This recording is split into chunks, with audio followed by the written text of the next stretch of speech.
style.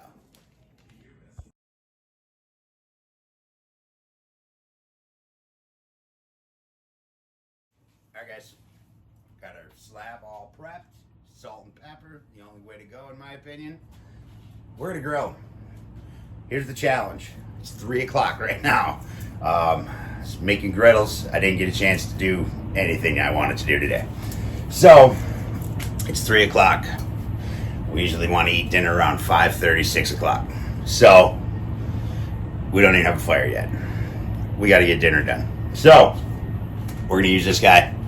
I'm going to go into it with zero plan. So, I'm just going to grill the ribs. I'll keep them moving. I'll let them roast for a little while. Play by ear whether or not we're going to wrap them. That's it. So, we're just going to do some cooking today, which is honestly my favorite way to do things. So, one thing we are doing today is our mop. We're going to be using Tootsie's mop from Snow's Barbecue, the Netflix special. I'm sure everybody has heard of it. But I actually did try the mop once. No, it's not really my thing, usually using other people's recipes, so I just want everybody to be aware. This is not my mop, but it is damn good on salt and pepper pork, man. So I can only assume it'd be the same thing on beef. But we're using that today. Let's do this.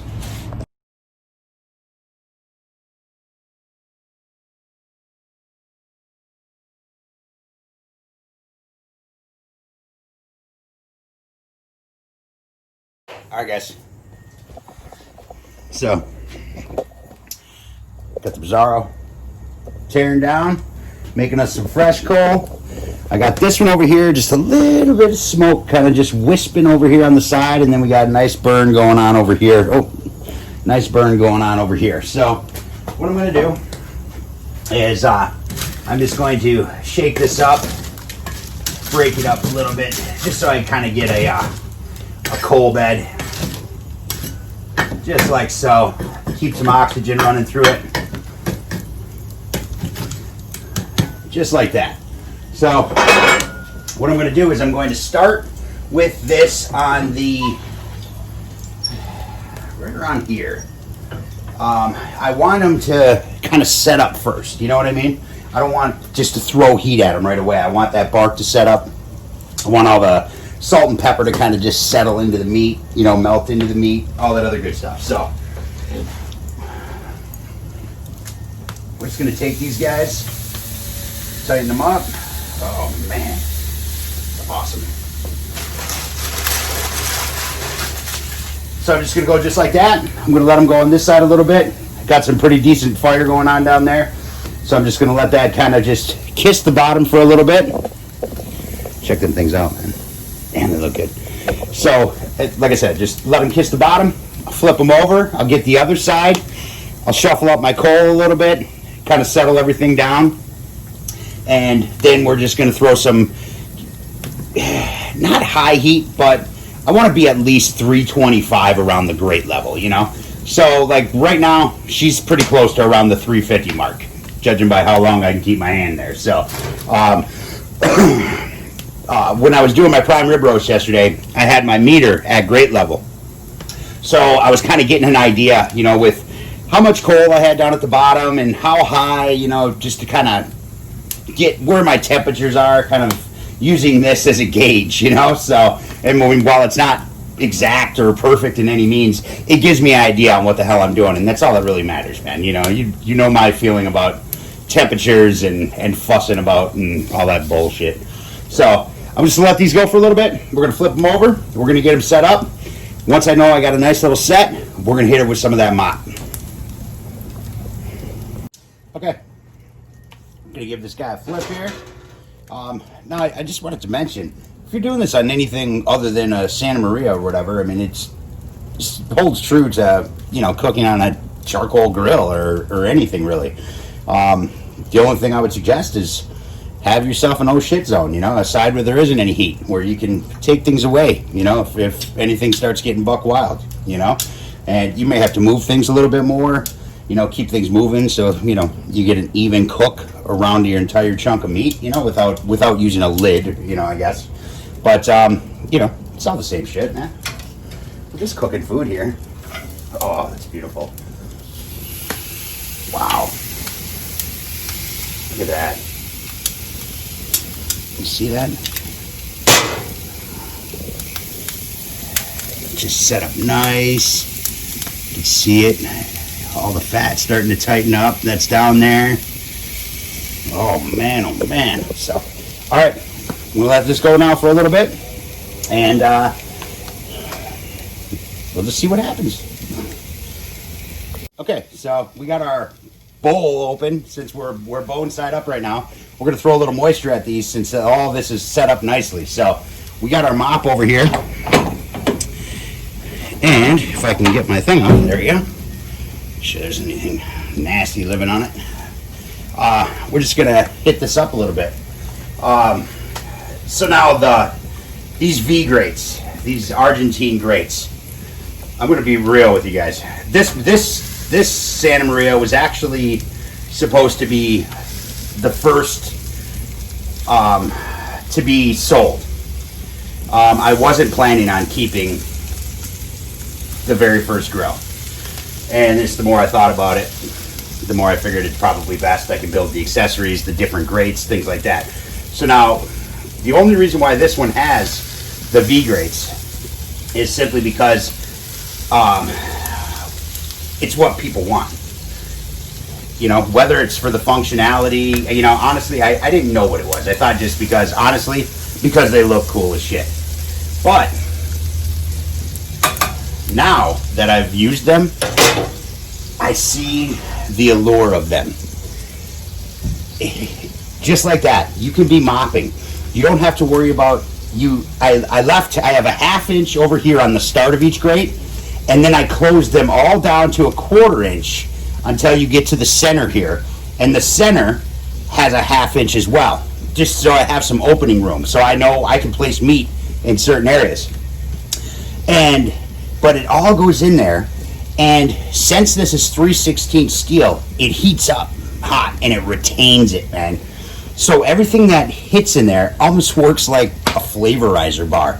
It all lays in that V, and then it steams off and cooks off onto the meat. And you're not getting any of the flare-ups from the fat hitting the fire. So you're still getting that flavor, but you're not losing control of what's going on underneath it. And I'm starting to see that these things are pretty awesome, man. And I'm going to do some steaks on them tomorrow. But, honestly, I couldn't give two shits about grill marks. But the grill marks that this thing makes from that roast yesterday, I think are going to be pretty badass on a steak, man. But anyway, that's it. We got a little moisture in there. I'm going to let these go for a little bit. I'll flip them over. We'll get a moisture, and I'm going to bring it down towards the heat a little bit. We should have some good coal from our Brazzaro by then. And I'll start moving some things over. We'll get a nice fire going, and we'll start grilling some ribs. All right, guys, check it out. We got our ribs. Oh, they got such a beautiful color. Look at these things. So what I'm going to do is I'm going to wrap them up now. And then, since we have a fire going in over here, and we have a fire in the Brazzaro, I'm going to use that dual heat. So I'm going to put my ribs wrapped right here, and I'm going to lower the grate in. So I have radiant heat on one side and radiant heat on the other side. And we're going to speed these things up. All right, so as you can see, we got our fire over here. We got the Brazzaro over here. I got our ribs down in the pit a little bit. Should work pretty good. So I'm going to let them go for a little bit. All right, guys. It's been about 45 minutes. Had some nice heat going on both sides, so we're probably ready. Oh, man. Oh, wow. Nice pullback. Let me grab my tongs. Get this off the paper here. Without ripping them apart. Man. All right, there we go. Man. Wow. Those look good.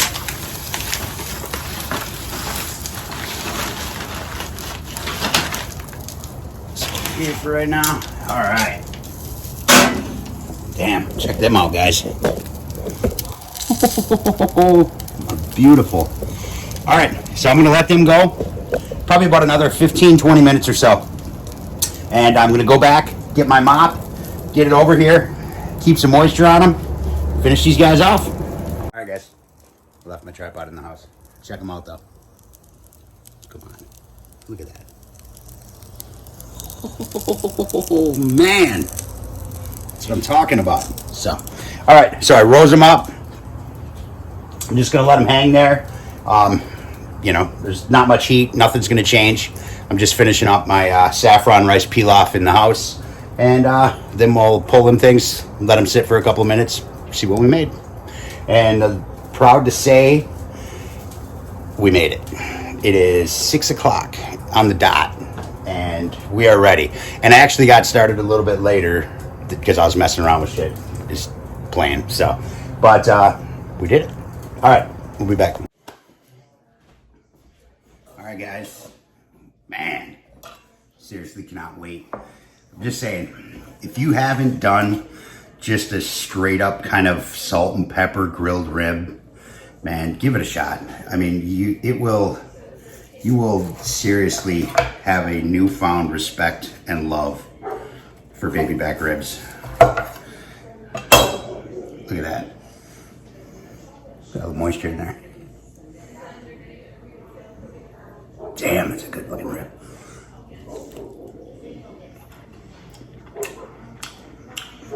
Wow. That's awesome. Straight up awesome. Man, look at that. Just a little tug. Nice and clean, baby.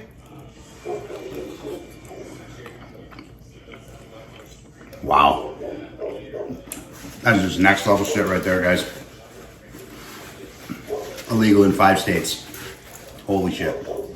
All right. That's it. I'm going to eat. Have a good one.